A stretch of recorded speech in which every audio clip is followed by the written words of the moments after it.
Hi everyone, in this video I am going to discuss about the chapter surface chemistry. Surface chemistry is the most important chapter where you will get 5 marks. The total weightage of this chapter is 5 marks. So you will get one 5 mark question from this chapter. So we will see the topics where you will get this 5 mark question. There is no direct 5 mark question. You will be getting in 3 plus 2 or 2 plus 2 plus 1. In this form the 5 mark question. Now we'll see the topics where you want to concentrate from this chapter. First question from this chapter and important for 2 marks questions is what is surface chemistry? First you want to know what is meant by surface chemistry. It is totally surface phenomenon. It is totally surface phenomenon. So it is a branch of science which deals with the or which studies about the nature of surfaces is called surface chemistry. Next, what is adsorption? The process of accumulation of gases or liquid on the surface of a solid. So on the surface of a solid, a process of accumulation of gas or liquid on solid is called adsorption. Example, adsorption of ammonia molecules on the surface of charcoal. So charcoal, this charcoal is a solid. Ammonia, NH3 molecules are nothing but gases. The process of accumulation of these gaseous particles on the surface of a solid is called adsorption. So whatever the compound or the whatever the substance which can provide the place to get adsorbed, that is called adsorbent. So the substances provide the surface for the adsorption process is called adsorbent. This is providing place for the adsorption process. So charcoal is called as adsorbent. And the substance which is going to adsorb, that is called adsorbate. This is adsorbate. Adsorbate always adsorbs on the surface of adsorbent, and that process of accumulation of gases or liquids on the surface of a solid is called adsorption. The substance which can provide the place is called adsorbent. The substance which is going to adsorb is called adsorbate. Now adsorbent and adsorbate also we have seen. Very important definitions for 2 marks. Desorption.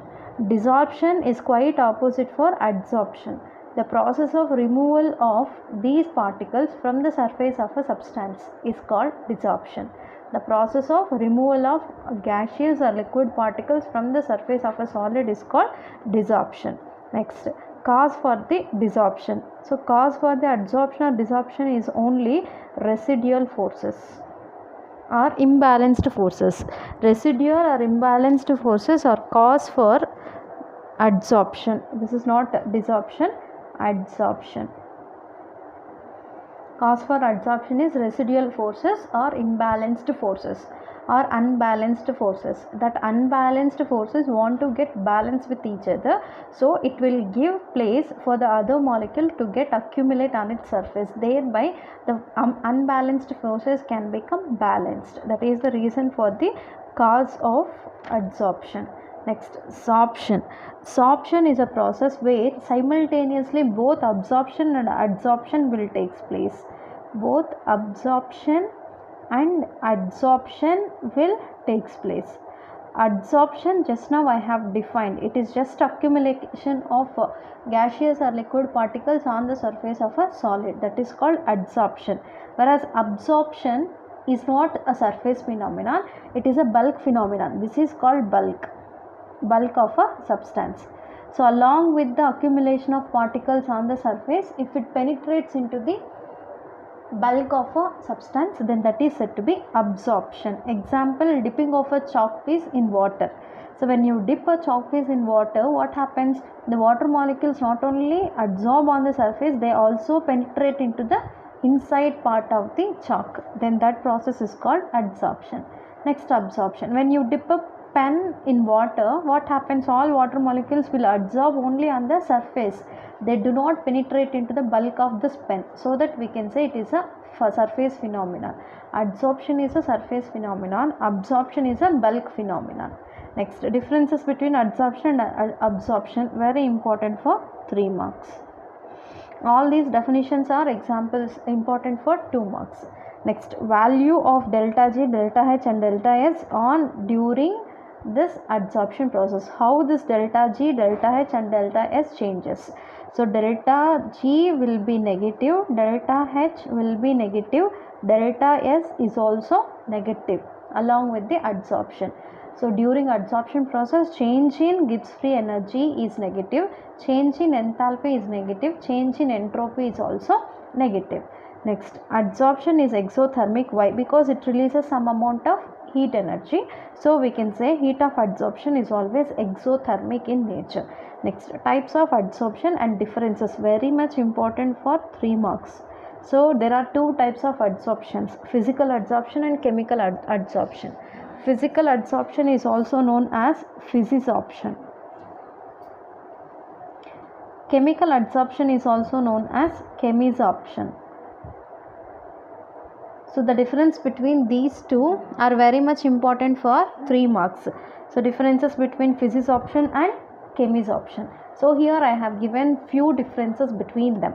So physical adsorption is due to weak van der Waals forces of attraction, whereas chemical adsorption is due to strong chemical bond forces, and it is a reversible process because only weak van der Waals forces are present. So we can say it is a reversible process. Chemical adsorption is an irreversible process. It is not specific in nature, whereas it is specific in nature. It is specific due to strong chemical bond forces of attraction. Enthalpy of adsorption is low, that is change in heat energy. Change in heat energy, that is enthalpy of adsorption, is very high because it is involving strong chemical forces, so it requires more amount of energy, heat energy. That's why we can say enthalpy of adsorption is high. Next, it forms multimolecular layer, whereas it forms unimolecular layer. Single layer we can observe in chemical adsorption. Low temperature is favorable for physical adsorption because it is a weak van der Waals forces. It does not require more amount of energy. So low temperature is favorable. Here high temperature is favorable. Activation energy is less in the case of physical adsorption. Activation energy is more for chemical adsorption. Whenever the molecules are containing more activation energy, then only they strongly adsorb on the surface of a substance by using strong chemical bond forces. So it requires activation energy in bulk amounts, activation energy in less amounts it requires. So that is about the differences between physical and chemical adsorption. Very important for 3 marks. Any 4 you just want to write for 3 marks, that is enough.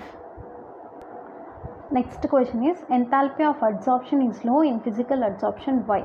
Because physical adsorption deals with weak van der Waals forces of attraction. So enthalpy of adsorption is very low in the case of physical adsorption. Chemical adsorption is very slow at low temperatures because for this chemical adsorption, activation energy required in bulk amounts, very high amounts.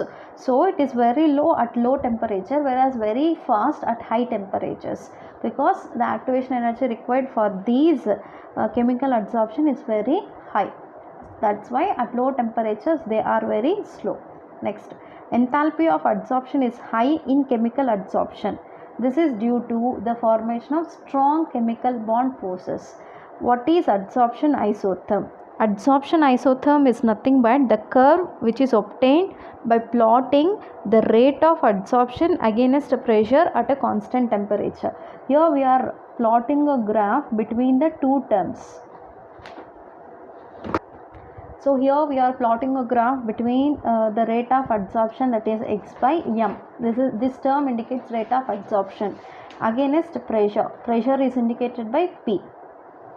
Okay, so whenever you plot a graph between the rate of adsorption against pressure, you will get different types of curves at a constant temperature. Okay, so that curves are said to be now adsorption isotherms. So adsorption isotherms are the curves which are obtained by plotting a graph between the rate of adsorption against the pressure at a constant temperature. This curve is obtained at 195 Kelvin's temperature. It is obtained at 244 Kelvin's temperature. That means from the starting point till the end point, the temperature maintained is constant. only the pressure gets changes or rate of adsorption gets changes. So these curves are said to be adsorption isotherms. Now explain Freundlich adsorption isotherm. So Freundlich adsorption isotherm is also the curve which is obtained by plotting a graph between the rate of adsorption and pressure at a constant temperature, that is given by x by m, that is rate of adsorption is always directly proportional to its pressure to the power of 1 by n. Whereas if you want to remove this proportional, you want to keep a constant, then x by m becomes equals to k into p to the power of 1 by n. So this is called Freundlich adsorption isotherm. Here x is nothing but mass of the gas adsorbed, m is nothing but mass of the adsorbent. This is mass of adsorbent. This is mass of adsorbate. K is a proportionality constant or a Freundlich adsorption isotherm constant. P is the pressure of the adsorbate. Pressure of adsorbate. Whereas K and N are the constant. K and N are the constant. Okay, this is called Freundlich adsorption isotherm. So by writing this expression and explaining of the terms and plotting this graph, it is enough for the Freundlich adsorption isotherm. Next, applications of the adsorption. There are many applications by using this adsorption. Write any two applications, that is enough. So it is used in different ways. So any two applications is enough for this applications of adsorption, very important for 2 marks. This is important for 3 marks. Now what is a colloid? So first we want to know what is meant by colloids. Colloids are also solutions. Now we want to see another important topic, that is colloidal system. So colloidal system is a heterogeneous system in which one substance is mixed with another substance. The substance which we are going to mix is known as dispersion phase. Dispersed phase. And it is dispersing in another substance, that is called dispersed medium. The heterogeneous mixture of dispersion of one substance into another substance is called colloidal system. Colloidal system is a heterogeneous system in which one substance is dispersed into another substance, that is called colloidal system. The substance which is dispersed is called dispersed phase. The substance in which another substance is dissolved is called dispersion medium. Dispersion medium is in bulk amounts, dispersion phase is in less amounts. So based on the dispersion phase and dispersion medium, we will get different types of colloids. Here I have mentioned dispersed phase, dispersion medium and name of the colloid with example. This is very important for 1 mark. Anyone can be asked for 1 mark. Listen carefully. Dispersed phase may be liquid, solid or gas. Dispersion medium may also be liquid, gas or solid. Now we'll see one by one. First, in the first case I have taken dispersed phase as solid, that is constant. Dispersed phase is nothing but the substance which is going to disperse in a medium, that is called dispersed phase. That dispersed phase now we have taken as a constant, that is solid. So in all the 3 cases it is solid. Dispersion medium changes. So here dispersion medium is solid. When solid is dispersed in another solid, that type of colloidal solution is called solid sol. And example we will take colored glass. In colored glasses we can mix one solid with the another solid. That's why it is solid sol. In the next case, dispersed phase is solid, dispersion medium is liquid. Solid is dispersed in liquid, that is called sol. Example we will take starch. Next, solid is dispersed in gaseous medium, that is called aerosol. Example smoke. Next, in the next 3 cases, dispersion phase we have taken as liquid. Dispersion medium changes, either we can take gas, liquid or solid, liquid or gas. First, liquid is dispersed in solid, and that type of solution, colloidal solution, is called gel. Example we will take jellies. Next, liquid which is dissolved in liquid, that is called emulsion. That is known example, well known example is milk. Next, liquid which is dispersed in gas, that is called liquid aerosol, and example is fog. So remember, either you want to remember one example or two example. If you remember many, there is a chance to get confused. So remember either one example or two example for each type of colloidal solution. And next, another two types in which the dispersed phase is gas and dispersion medium is liquid or solid. There is no gas which is dispersed in gas. That's why we didn't see the third type of this one. Gas which is dispersed in solid, that is called solid foam, and example for that is rubber. Next, gas is dispersed phase which is dispersed in a liquid dispersion medium. Example is that is called foam, and example is soap lather.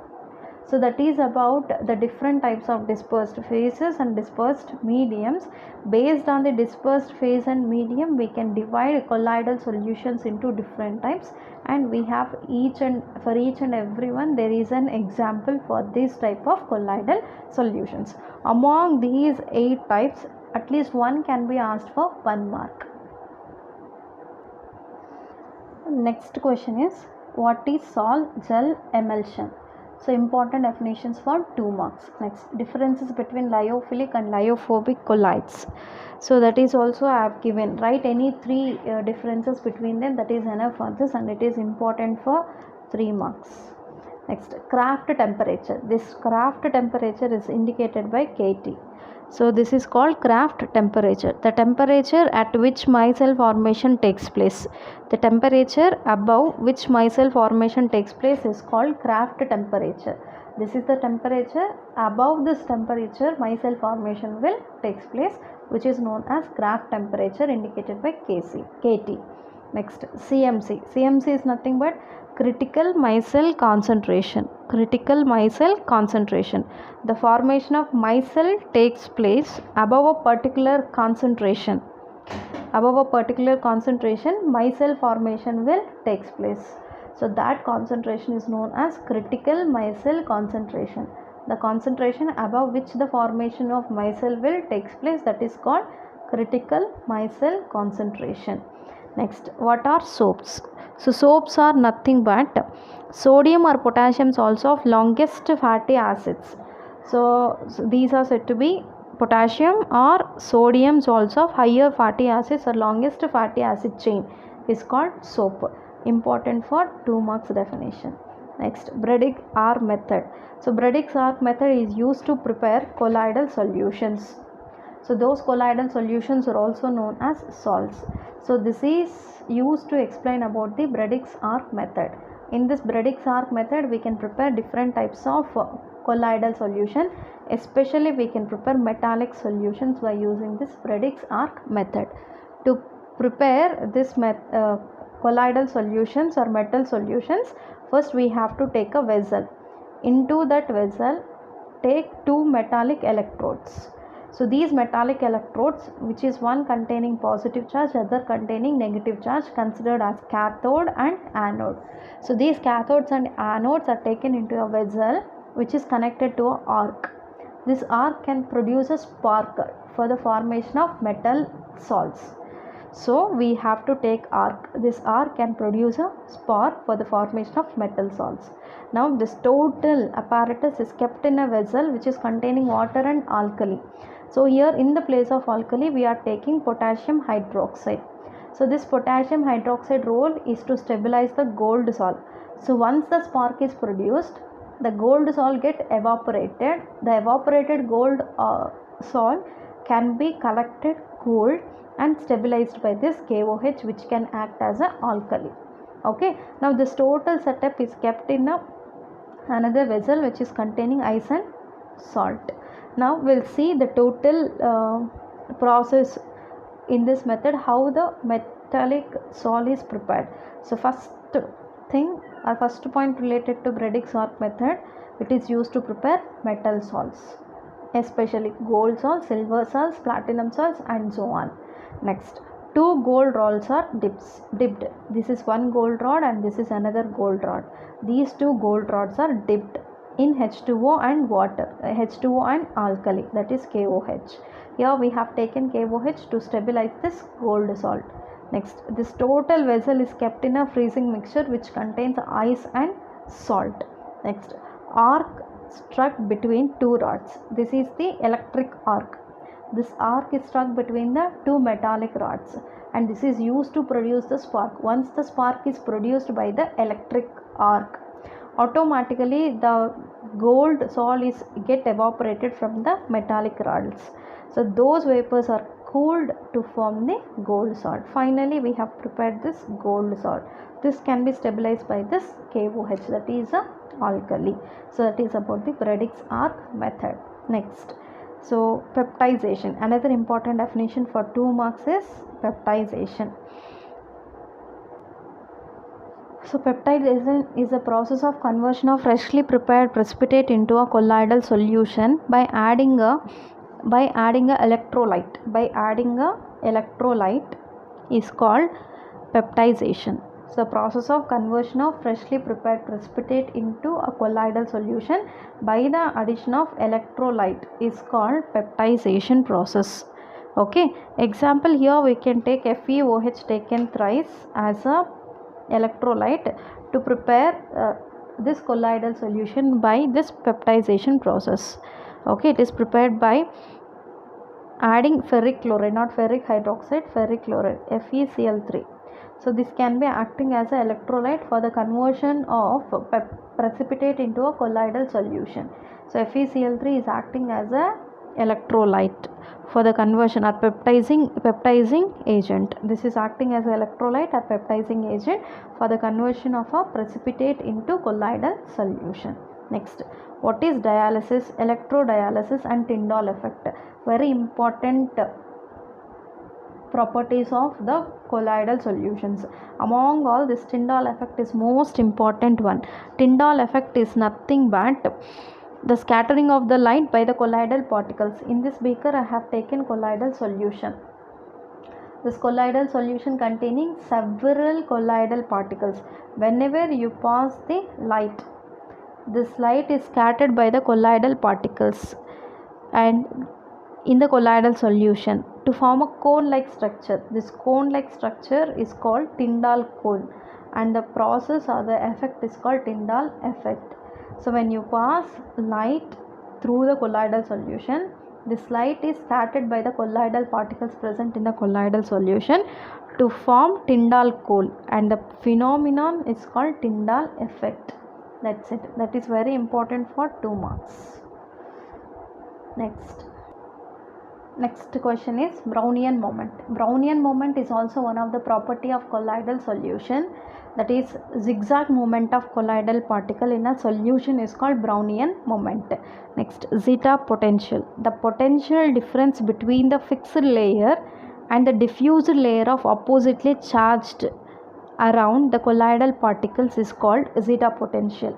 So this is the potential difference between the colloidal particles and the oppositely charged diffused layer of particles is called zeta potential. The potential difference between the colloidal particles and fixed layer or diffused layer of oppositely charged particles is called zeta potential. Even this is important for 2 marks. Next, electrophoresis. The movement of colloidal particles towards the cathode or anode under the applied electric potential is called electrophoresis. Whenever you apply some potential, electrical potential in a colloidal solution, that colloidal particles tries to move either towards the cathode or towards the anode and that process is called electrophoresis. For that we have to take a U-tube which is containing electrolytic or colloidal solution. Now this U-tube is connected by 2 oppositely charged electrodes, anode and cathode. So now the colloidal solution is containing negatively charged particles. This negatively charged particles tries to move towards the positively charged electrode which is nothing but anode. That movement is nothing but electrophoresis. The movement of colloidal particles towards either anode or towards cathode in an applied electric field is called electrophoresis. That's it. very important for either 1 mark or 2 marks. Next, Hardy-Schuster rule is important for 2 marks. Coagulation of colloidal solutions is also very important for 2 marks. That is about the important concepts present in the surface chemistry. So this is the most important and easiest chapter in your physical chemistry portion.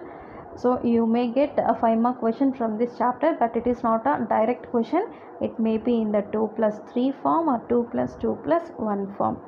Just you try to concentrate on the topics whatever I have discussed today and read these questions from the surface chemistry. That is enough.